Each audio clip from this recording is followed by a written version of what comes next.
Selamat pagi Ibu Sati, selamat duduk. Jadi bisa nyaman. Ya, pagi Mbak. Ya nih, saya kesini karena saya diminta oleh Kader Posyandu yang minta saya kesini. Benar sekali Ibu, Kader Posyandu memang menghubungi kami karena peduli dengan Ibu. Yang terpenting sekarang, Ibu sudah di sini dan saya siap untuk mendengarkan Ibu sepenuhnya. Tidak ada yang perlu dikhawatirkan di sini ya Bu. Tempatnya di sini cukup nyaman ya Mbak. Iya Ibu, benar sekali. Kami memang sengaja buat ruangan ini senyaman mungkin supaya Ibu bisa bicara dengan leluasa. Oh iya Ibu, sebelum kita mulai, perkenalkan nama saya Anda Sawa. Ibu boleh panggil saya Anda. Saya akan menemani Ibu dalam sesi ini. Semua yang Ibu ceritakan di sini bersifat rahasia ya Bu. Hanya kita yang berdua yang tahu. Kecuali kalau ada hal-hal yang menyangkut keselamatan Ibu. Oh begitu ya. Baiklah Mbak. Oke Ibu Sehati, apakah Ibu sudah cukup nyaman sekarang? Sudah Mbak. Boleh saya tahu bagaimana kondisi Ibu hari ini? Saya biasa aja sih Mbak. Saya tidak tahu juga harus mulai dari mana. Tidak apa-apa Ibu, tidak perlu terburu-buru. Ibu bisa mulai dari mana saja yang Ibu rasa paling nyaman untuk diceritakan. Mbak, jadi sejak suami saya meninggal, saya tuh merasa sangat-sangat sepian. Rumah tuh terasa sepi. Saya udah tinggal 45 tahun hidup bersama dia. Sekarang tiba-tiba saya sendirian. 45 tahun ya Bu, bersama seseorang. Itu adalah waktu yang sangat panjang. Kepergian suami Ibu pasti meninggalkan kekosongan yang sangat besar dalam hidup Ibu. Iya benar Mbak. Saya tidak menyangka akan seberat ini. Saya kira saya ini sudah tua, seharusnya saya sudah siap. Tapi ternyata Ibu bilang harusnya sudah siap. Apakah Ibu merasa ada yang salah dengan diri Ibu karena masih merasakan kesedihan ini? mungkin anak-anak saya bilang saya harus bisa lebih ikhlas, tapi saya tidak tahu gimana caranya untuk belajar ikhlas ini. Ibu, saya ingin Ibu tahu bahwa kesedihan yang Ibu rasakan ini sangat wajar, sangat manusiawi. Tidak ada patokan waktu yang benar atau salah dalam berduka.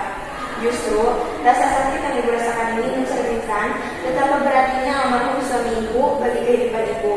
Ibu tidak perlu merasa malu atau merasa salah atas perasaan ini. Terima kasih banyak Mbak. Tidak ada yang pernah bilang seperti ini pada saya. Ya Ibu Syati, boleh saya bertanya lebih lanjut?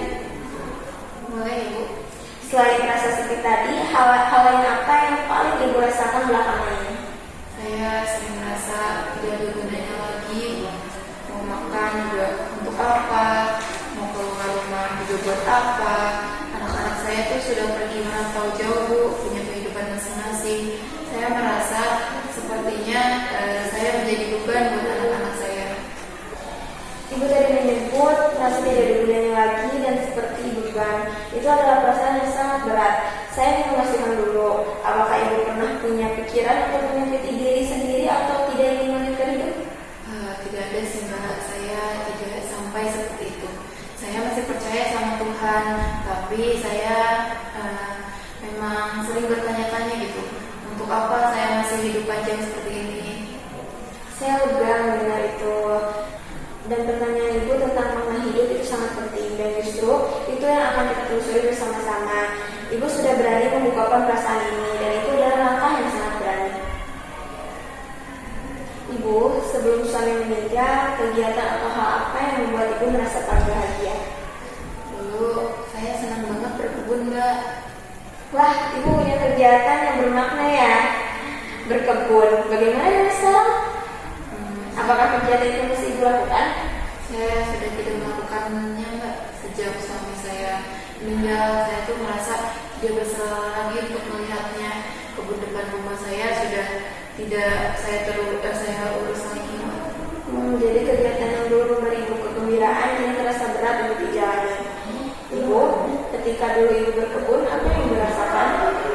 Rasanya saya senang banget Mbak, merasa berguna gitu. Kalau berkebun, saya tuh suka lihat tanaman yang saya rawat jadi tumbuh bagus. Ada kepuasan tersendiri dalam diri saya. Saya mendengar kata berguna dari Ibu. Sepertinya rasa berguna itu sangat penting bagi Ibu ya. Iya Mbak, jadi orang yang tidak berguna untuk siapapun. Itu adalah nilai yang sangat mulia, Bu. Dan saya percaya bahwa nilai itu masih ada dalam diri Ibu dan tidak pernah hilang. Kita hanya perlu menemukan kembali cara untuk mengekspresikannya. Ibu Suharti, kita sudah bicara banyak tentang apa yang Ibu rasakan. Sekarang, saya ingin mengajak Ibu untuk melihat dari sudut pandang lain.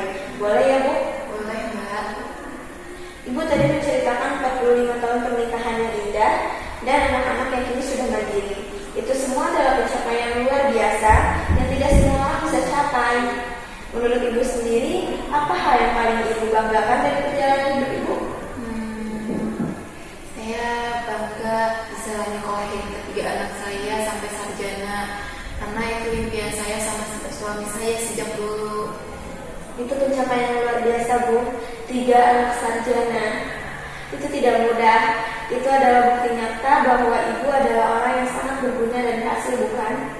Iya, kalau dipikir-pikir begitu juga ada benarnya ya, Mbak. Dan Ibu, saya ingin Ibu tahu sesuatu yang saya yakini sepenuh hati. Fase kehidupan Ibu sekarang ini bukan akhir dari segalanya. Ini adalah babak baru. Di masa ini Ibu memiliki pengalaman, hikmat, dan kebijaksanaan yang belum tentu dimiliki oleh orang yang lebih muda. Itu adalah aset yang sangat berharga. Tapi saya merasa tidak punya tenaga lagi, Mbak. Itu sangat saya pahami. Kita tidak bicara tentang aktivitas yang menguras tenaga. Kita bicara tentang hal-hal kecil yang bermakna. Ibu pernah menyebut berkebun ini tidak perlu tenaga besar, atau sekedar berbicara dengan tetangga, atau mendampingi cucu saat belajar. Hal-hal kecil itulah yang bisa memberi Ibu rasa berarti setiap hari. Cucu saya ada yang masih SD, Mbak. Ada mereka sering video call saya. Saya juga senang sekali kalau misalnya mereka udah menghubungi saya. Nah, itu dia, Bu. Ibu bisa bayangkan betapa berartinya kehadiran seorang nenek yang penuh pengalaman bagi cucu-cucunya. Ibu bisa berbagi cerita, membimbing, bahkan hanya dengan mendengarkan mereka. Itu sesuatu yang tidak bisa tergantikan oleh siapapun kecuali Ibu. Saya tidak pernah berpikir dari sisi itu, Mbak. Dan teman-teman Ibu yang dulu, apakah mereka masih ada? Masih, Mbak. Bu Eri sama Bu Cucu, mereka tuh ada di sekitar sini juga. Mereka beberapa kali tuh sering datang ke rumah, tapi saya yang tidak mau keluar, Mbak. Ibu, bagaimana kalau kita coba buat satu langkah kecil? Bukan sesuatu yang besar, hanya satu, menghubungi Bu Is sama Bu Cucu, sekedar ngobrol aja. Bisa mulai telepon dulu kalau belum siap ketemu langsung. Bagaimana menurut Ibu? Bisa, rasanya saya bisa dicobain itu sih, Mbak. Oke, Ibu Suharti, kita sudah berbagi banyak hari ini. Saya ingin merangkum apa yang telah kita bicarakan bersama. Ibu datang dengan perasaan kesepian dan kehilangan makna, dan itu adalah respons yang sangat wajar dari seseorang yang telah kehilangan pasangan hidupnya selama 45 tahun. Di sisi lain, kita menemukan bahwa Ibu memiliki banyak kekuatan, nilai berguna yang kuat dalam diri Ibu, pencapaian luar biasa sebagai orang tua, serta relasi sosial yang masih bisa diaktifkan kembali. Apakah rangkuman ini sudah sesuai dengan perasaan Ibu? Iya, Mbak. Saya merasa sedikit lebih ringan gitu setelah bicara di sini. Saya sangat senang mendengar itu. Sekarang, bersama-sama kita buat rencana kecil untuk minggu ini. Pertama, Ibu akan mencoba menghubungi Bu Is atau Bu Cucu minimal 1 kali. Kedua, Ibu akan mencoba merawat satu tanaman di kebun, sekecil apapun langkahnya. Ketiga, saat cucu menghubungi Ibu luangkan waktu lebih lama untuk berbincang dengan mereka. Apakah ketiga hal ini terasa bisa Ibu lakukan? Insya Allah bisa, Mbak. Bagus sekali, Bu. Dan perlu Ibu tahu, proses ini tidak harus sempurna. Tidak apa-apa kalau ada hari yang terasa berat. Yang penting Ibu tidak sendirian. Ibu bisa kembali ke sini kapan saja dan kita lanjutkan perjalanan ini bersama. Terima kasih banyak, Mbak. Saya tidak menyangka bisa sedikit lebih lega setelah berbicara di sini. Terima kasih Ibu sudah percaya dan berani membuka diri hari ini. Itu butuh keberanian yang luar biasa dan Ibu hebat. Kita jadwalkan pertemuan berikutnya dalam 2 minggu ke depan ya, Bu. Apakah itu bisa? Bisa, Mbak. Saya akan datang. Baik, Bu Suharti. masih jaga kesehatan ya. Sampai jumpa di minggu lagi. Saya akan selalu siap mendengar Ibu. Terima kasih Mbak.